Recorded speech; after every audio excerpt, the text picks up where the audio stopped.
Bristol-based art and music and culture magazine, mainly focusing on music, I'd say, but with an eye on things like art, more, contemporary art, fashion, basically whatever's going on. It's based in Bristol, but we've now got a Cardiff issue and a London issue.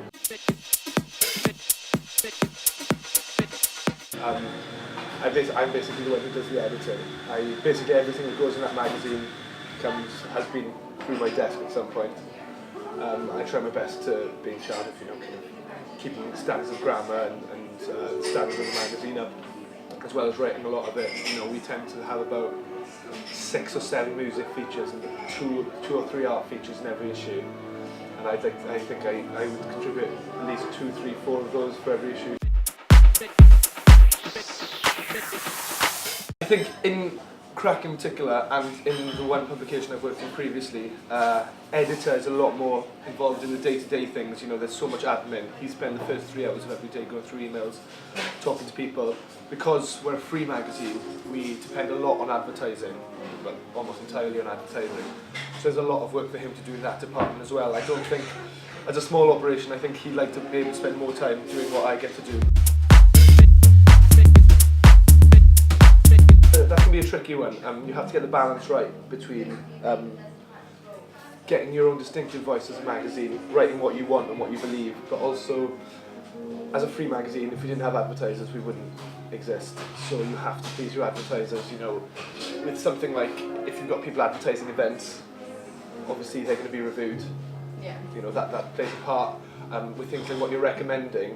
It's important also that you share beliefs with your advertisers. If you've got advertisers, the main advertisers for Crack, we've got a really good relationship with people like Havana Club Rum, who are incredibly really creative for a big company. They support music, they do some great things. People like American Apparel, people like Bristol in Motion, and I think it's really important that you can share your vision with your advertisers, and then that kind of just happens, then your editorial does just tend to follow your advertising anyway.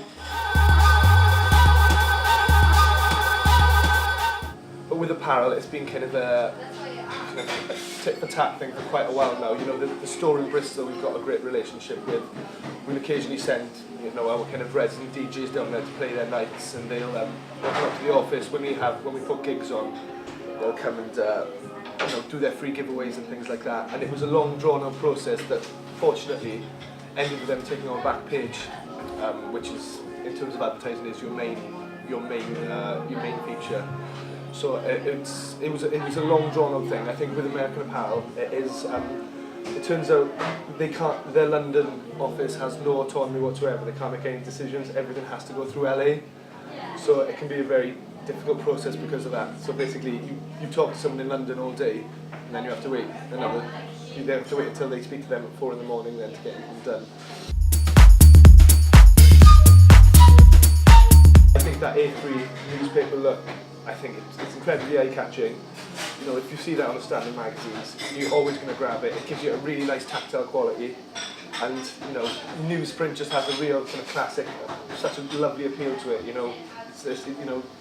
The feeling when I first saw one of my features on a full-page A3 newspaper page, it's really got something classic about it, and I think people appreciate that.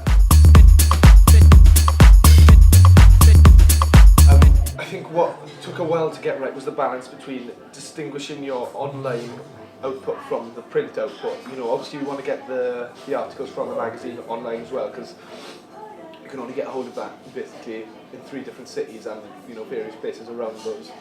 Whereas we get people checking out the magazine from the US, from Central Europe, from everywhere.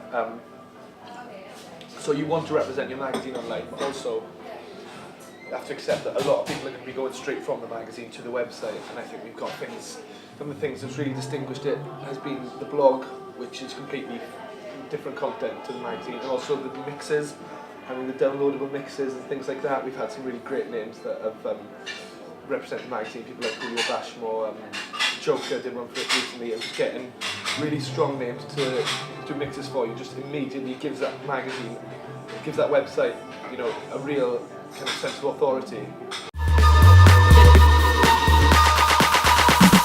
It's really important, I think, what my editor decided very early on was that you have to try and secure good relationships with the universities, with the young students who are studying journalism, studying fashion, studying everything, who are going to be interested in this, and form a really strong kind of web of contributors, of people who are going to contribute in different areas geographically and, you know, in terms of the magazine. Having young, exciting, creative people is how you keep the magazine fresh, you know. And we've got a London issue, so we've got people from London. We've got 6, 7, 8 writers in London who constantly be contributing to us. We've got people in Cardiff. We've got so many people in Bristol, and they're all great, you know. I think one of the main parts of my job is taking the stuff that they do and trying to get it, and trying to kind of work that relationship so they understand that they are kind of in the same mind frame as we are.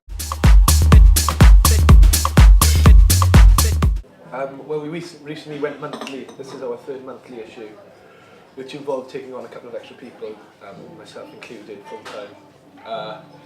And it's intense. You know, since we've gone monthly, it goes out every 31 days, and it takes every single minute of those days to put together. You know, last weekend before this recent issue, the 16th issue went out, was incredibly intense. You know, we were there until 3 or 4 in the morning, 4 days in a row.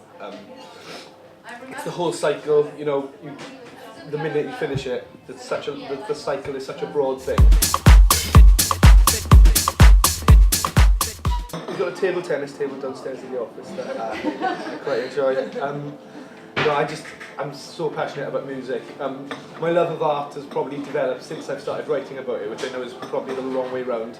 But I started working at a magazine last year and basically got put on an art feature, and I think from doing that, that's grown and grown, and I'm really enjoying that process of kind of learning about things on the job, and I'm really getting into